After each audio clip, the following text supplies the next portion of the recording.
अगर आप किसी भी चीज को तोड़ते रहेंगे तो वो छोटी होती जाएगी। तो अब सवाल यह है कि हम अपनी आंखों से कितनी छोटी चीज को देख सकते हैं। हमारी आंखों की मदद से एक स्वस्थ और सामान्य व्यक्ति किसी वस्तु की सही से पहचान कर सकता है जिसका आकार न्यूनतम 0.04 मिलीमीटर है, जो हमारे बालों की आधी चौड़ाई है। तो क्या हमें इसी स्तर पर रुक जाना चाहिए? बिल्कुल नहीं। आइए माइक्रोस्कोप की मदद से एक नए दुनिया की ओर बढ़ते हैं। माइक्रोस्कोप कई तरह के होते हैं। उनमें से कुछ एक छोटी चीज को 10 से 100 गुना बड़ा कर देते हैं, तो कुछ माइक्रोस्कोप ऐसा भी है जो एक वस्तु को 10 मिलियन गुना भी बड़ा करके दिखाता है। अगर हम इतने शक्तिशाली माइक्रोस्कोप से अपने शरीर के किसी भी हिस्से पर धीरे धीरे जूम इन करना शुरू करें तो हम सबसे पहले कोशिकाओं के गुच्छा देखेंगे। फिर अगर हम इसे बड़ा करते हैं तो हमें केवल एक कोशिका दिखाई देगी।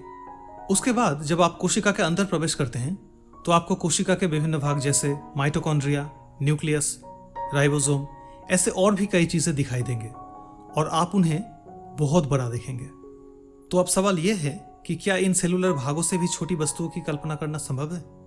जरूर। आइए एक साधारण उदाहरण पर विचार करते हैं। पूरी दुनिया अब जानलेवा कोरोना वायरस से जूझ रही है।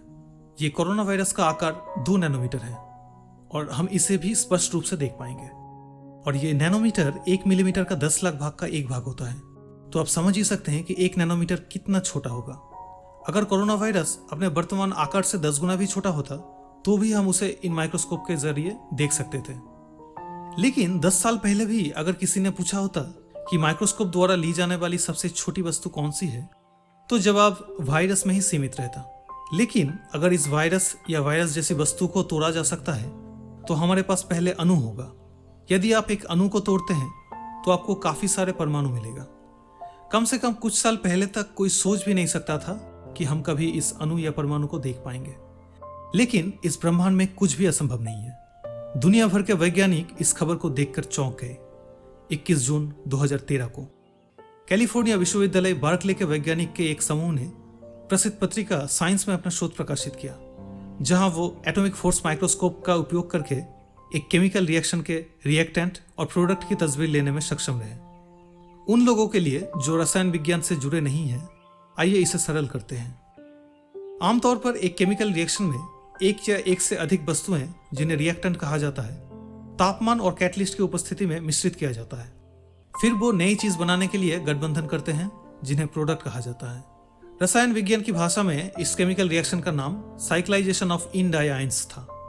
आश्चर्यजनक रूप से इस केमिकल रिएक्शन में 3 प्रोडक्ट्स बनने की क्षमता थी और इन तीनों प्रोडक्ट्स की छवियां को इन वैज्ञानिकों द्वारा कैप्चर किया गया था। इससे पहले कोई भी ऐसा नहीं कर पाया था, इसलिए यह वास्तव में ही बहुत रोमांचक घटना थी। उसी साल एक और आश्चर्य घटना अपेक्षा कर रहा था। 1 नवंबर 2013 को चाइनीज एकेडमी ऑफ साइंसेस के वैज्ञानिकों के एक समूह ने एक बार फिर हमें उनके खोज के माध्यम से आश्चर्यचकित होने का अवसर दिया। इस बार उनकी उपलब्धि और भी रोमांचक थी, क्योंकि इस बार उन्होंने कुछ हाइड्रोजन बॉन्डेड नेटवर्क की तस्वीरें दिखाई। हालांकि हाइड्रोजन बॉन्ड आयोनिक या कोवेलेंट बॉन्ड की तुलना में बहुत कमजोर होते हैं, लेकिन विभिन्न जैव आणविक प्रणालियों में हाइड्रोजन बॉन्ड का महत्व बहुत अधिक है। सबसे उत्कृष्ट उदाहरण है हमारी जेनेटिक मटेरियल डीएनए, जहां हाइड्रोजन बॉन्डिंग के आधार पर ही पूरी डबल हेलिकल स्ट्रक्चर अपना ढांचा बनाए रखता है।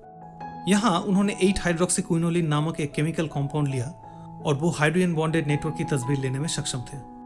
फिर 25 जनवरी 2016 को प्रसिद्ध पत्रिका नेचर केमिस्ट्री में एक रिपोर्ट प्रकाशित हुई, जिसमें ज्यूरिक में IBM रिसर्च सेंटर से बर्गमैन साइक्लाइजेशन नामक एक केमिकल रिएक्शन के पूरे रिएक्शन पाथवे का तस्वीर खींची गई। उनके शोध में रिएक्टेंट्स, प्रोडक्ट्स और रिएक्टिव इंटरमीडिएट्स का भी तस्वीर खींची गई थी और इसे एटॉमिक फोर्स माइक्रोस्कोप की मदद से संभव बनाया गया था। इतना सब होने के बाद भी सभी को यही लगता था कि परमाणु यानी जो मिलकर अणु बनाते हैं उसको हम कभी नहीं देख पाएंगे।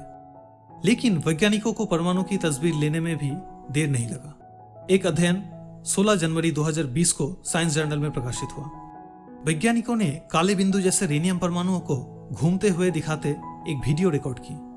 सिर्फ यही नहीं, पहली बार वैज्ञानिकों ने दिखाया कि कैसे 2 परमाणु एक केमिकल बॉन्ड बनाने के लिए एक साथ आते हैं, जहां 2 काले बिंदु आपस में जुड़ रहे थे।